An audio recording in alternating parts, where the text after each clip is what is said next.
Hello students, let's resume our Haryana GK quick revision series. So friends, जैसे कि आपको पता है कि हमने आजकल जो भी प्रीवियस ईयर्स क्वेश्चन पेपर्स हुए हैं उनके उन एग्ज़ाम्स के जो भी पर्टिकुलर एग्ज़ाम के अंदर जितने भी क्वेश्चन हरियाणा जीके से बने हैं उनको हम रिवाइज़ कर रहे हैं। तो यहाँ पर आज हम करने जा रहे हैं एचएसएससी ग्रुप 15 का, जो कि है फार्मास्यूटिकल का, जो कंडक्ट कराया गया था 16 सितंबर 2024 को इवनिंग शिफ्ट में। तो इसका फर्स्ट क्वेश्चन जो है वो हम देखते हैं क्या है। फर्स्ट क्वेश्चन इज 23 सितंबर 1857 को काबुल में डैश की मृत्यु हो गई। उनकी पुण्यतिथि को हरियाणा में शहीद दिवस के रूप में मनाया जाता है। तो किसकी मृत्यु हो गई थी? अफगानिस्तान के काबुल में 23 सितंबर 1857 को। तो ये हो गई थी राव तुलाराम जी की मृत्यु हुई थी।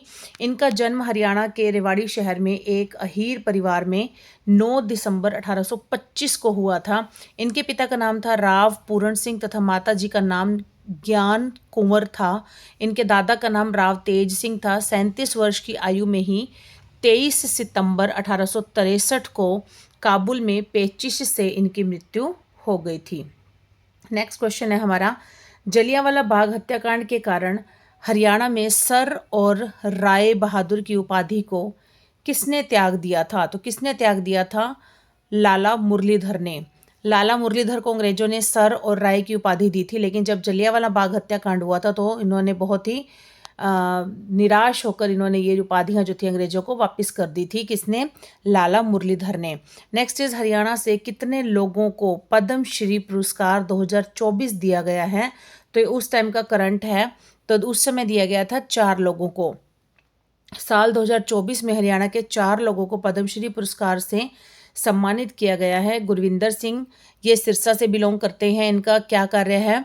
सिरसा के दिव्यांग सामाजिक कार्यकर्ता गुरविंदर सिंह को पद्मश्री पुरस्कार से सम्मानित किया गया। ट्रक से टकराने के बाद गुरविंदर सिंह का आधा शरीर लकवाग्रस्त हो गया था। इसके बाद उन्होंने अपना जीवन दूसरों की भलाई में लगा दिया। उन्होंने 6000 से भी ज़्यादा दुर्घटना पीड़ितों और गर्भवती महिलाओं को मुफ्त एम्बुलेंस की सुविधा प्रदान की है। तो इसी बात से ही जो सरकार है, हमारी हरियाणा सरकार है, उन्होंने हर गुरविंदर सिंह जी को पद्मश्री पुरस्कार से नवाजा है। नेक्स्ट है महावीर सिंह गुड्डू। ये हैं जींद के लोक कलाकार हैं महावीर सिंह गुड्डू। उनको कला के क्षेत्र में पद्मश्री पुरस्कार से सम्मानित किया गया। वे हरियाणवी वेशभूषा में डांस करते हैं और चिमटा, बीन, बांसुरी और शंख बजाते हैं। Next is Ramchandra Sihag. HAU Hisar के बेसिक साइंस कॉलेज के डीन रह चुके हैं। रामचंद्र सिहाग को साइंस एंड टेक्नोलॉजी में बेहतरीन काम करने के लिए पद्मश्री पुरस्कार से सम्मानित किया। नेक्स्ट है डॉक्टर हरिओम, कुरुक्षेत्र के हैं ये। प्राकृतिक खेती प्रोजेक्ट के स्टेट एडवाइज़र डॉक्टर हरिओम को पद्मश्री पुरस्कार से सम्मानित किया गया था। नेक्स्ट है हाली अवार्ड किसके द्वारा दिया जाता है? तो हाली अवार्ड जो दिया जाता है वो हरियाणा उर्दू अकादमी के द्वारा हाली अवार्ड दिया जाता है। हाली अवार्ड किसके नाम पर दिया जाता है? ये है उर्दू के एक बहुत ही प्रसिद्ध कवि हैं, वो हैं अल्ताफ़ हुसैन हाली। अल्ताफ़ हुसैन हाली के को यादगार बनाने के लिए ही उन्हीं के नाम पर ही दिया जाता है। अकादमी उर्दू भाषा के प्रति छात्रवृत्ति के माध्यम से हरियाणा की संस्कृति में योगदान के लिए साहित्यिक पुरस्कार भी प्रदान करती है। इसमें राष्ट्रीय हाली पुरस्कार और राज्य पुरस्कार कौन कौन से हैं? मुंशी गुमानी लाल पुरस्कार, कुंवर मोहिंदर सिंह बेदी शहर पुरस्कार और सुरेंद्र पंडित सोज पुरस्कार, ये सब शामिल हैं। हरियाणा के केवल 2 जिले ही अपनी सीमा भारत के किसी अन्य राज्य से साझा नहीं करते हैं। एक है चरखी दादरी और दूसरा कौन सा है? दूसरा है रोहतक। हरियाणा के चरखी दादरी जिले के अलावा रोहतक जिले की सीमा भी किसी दूसरे राज्य की सीमा से नहीं लगती है। देशा में देश हरियाणा, इसके लेखक कौन थे? इसके लेखक थे उदय भानु हंस।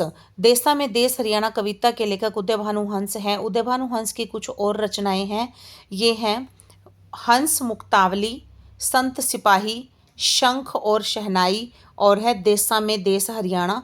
और उदय भानु हंस जो हैं, जब हमारा हरियाणा एक नए राज्य के उभर कर उभर कर सामने आया था राज्य के रूप में 1 नवंबर 1966 को। उस समय इन्हें राज्य कवि की उपाधि भी दी गई थी, इन्हें राज्य कवि के रूप में सम्मानित किया गया था। हरियाणा के पहले राज्य कवि कौन है? उदय भानु हंस हैं। और दूसरे राज्य कवि कौन है? दूसरे राज्य कवि हैं खुशीराम शर्मा। नेक्स्ट है डैश झील हरियाणा की सबसे बड़ी झील है, तो कौन सी झील है? यह है दमदमा झील। हरियाणा की सबसे बड़ी झील है दमदमा, और ये कहाँ पर है? ये सोहना जिले में, गुरुग्राम के सोहना जिले में स्थित है। इसका क्षेत्रफल है 12.14 वर्ग किलोमीटर है, और अंग्रेजों ने 1947 में पत्थर और मिट्टी का बांध बनाकर इस झील का निर्माण किया था। इस बांध का मकसद बारिश के पानी को इकट्ठा करना था। इस झील के बीच में ड्रीम आइलैंड एडवेंचर रिजॉर्ट है, यह अरावली पर्वत से ही घिरी हुई है।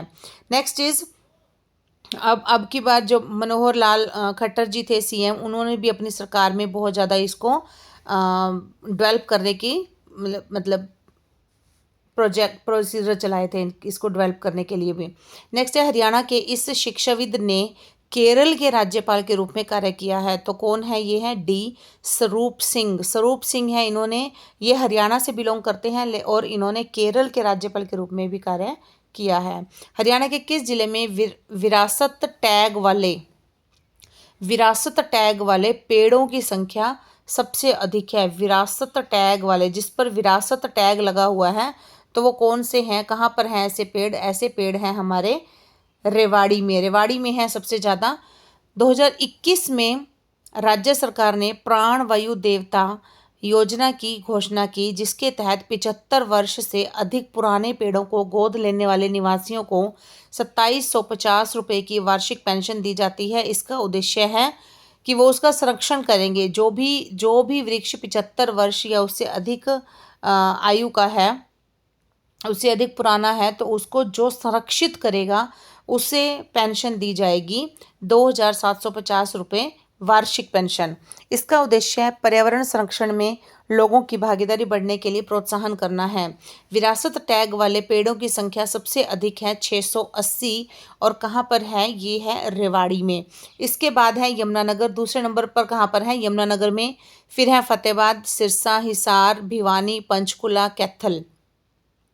जींद में है 184, कैथल में है 184, जींद में 154, सोनीपत में 135, महेंद्रगढ़ में 132, करनाल में 112, रोहतक में 99, झज्जर में 93, गुड़गांव में है 80, पानीपत में है 75, नूह में है 72, कुरुक्षेत्र में है 68, अम्बाला में 54, फरीदाबाद में 53, पलवल में 53 और चरखी दादरी में है 20 ऐसे विरासत टैग वाले पेड़ों की संख्या है। नेक्स्ट क्वेश्चन इज हरियाणा के सिंचाई विभाग का मुख्यालय डैश में स्थापित किया गया है, तो सिंचाई विभाग का मुख्यालय कहाँ पर है? हमारा पंचकुला में। हरियाणा में डैश पुष्प की सबसे अधिक खेती होती है, कौन से पुष्प की होती है? गुलाब, गुड़हल, लिली या फिर गेंदा। तो यहाँ पर होती है गेंदे की खेती जो है वो सबसे अधिक होती है, और ये कहाँ पर होती है? ये गुरुग्राम में सबसे अधिक होती है, फरीदाबाद गुरुग्राम साइड। नेक्स्ट है हरियाणा के किस शहर को वैज्ञानिक उपकरणों का शहर भी कहा जाता है? ये कहा जाता है अम्बाला। अम्बाला को साइंस सिटी कहा जाता है। क्यों? क्योंकि अम्बाला में जो साइंस के जो भी इक्विपमेंट्स होते हैं और अधिक से अधिक यहाँ पर बनाए जाते हैं, और इसे मिक्सी सिटी भी कहा जाता है। अम्बाला को मिक्सी सिटी, क्योंकि मिक्सी के भी जो भी ज़्यादातर पार्ट्स हैं, ये ज़्यादातर मिक्सी हैं, वो भी यहाँ पर बनाई जाती हैं। नेक्स्ट है हनुमान की जन्मस्थली क्या है? कैथल है। और गुरुग्राम जिले को सोलर सिटी और मिलेनियम सिटी और सपनों के शहर के नाम से भी जाना जाता है। और नेक्स्ट है बलजिंदर कौर को डैश में उनकी भूमिका के लिए सर्वश्रेष्ठ सहायक अभिनेत्री का राष्ट्रीय फिल्म पुरस्कार मिला है, तो ये है सी ऑप्शन, पगड़ी द ऑनर। ये दो राष्ट्रीय फिल्म पुरस्कार प्राप्त करने वाली पहली ऐसी फिल्म बन गई है पगड़ी द ऑनर। सुश्री बलजिंदर कौर को 2015 में भारत के राष्ट्रपति श्री प्रणब मुखर्जी ने 62वें राष्ट्रीय फिल्म पुरस्कार में सर्वश्रेष्ठ सहायक अभिनेत्री का पुरस्कार मिला है। उन्हें हरियाणवी फिल्म पगड़ी द ऑनर में उनकी भूमिका के लिए प्रतिष्ठित रजत कमल और 50,000 रुपये का पुरस्कार मिला है। तो स्टूडेंट्स आज के इसके जो क्वेश्चन है वो यहीं पर ही कंप्लीट हो जाते हैं। तो नेक्स्ट मिलेंगे न्यू किसी क्वेश्चन पेपर के साथ। Till then keep studying, keep hard working.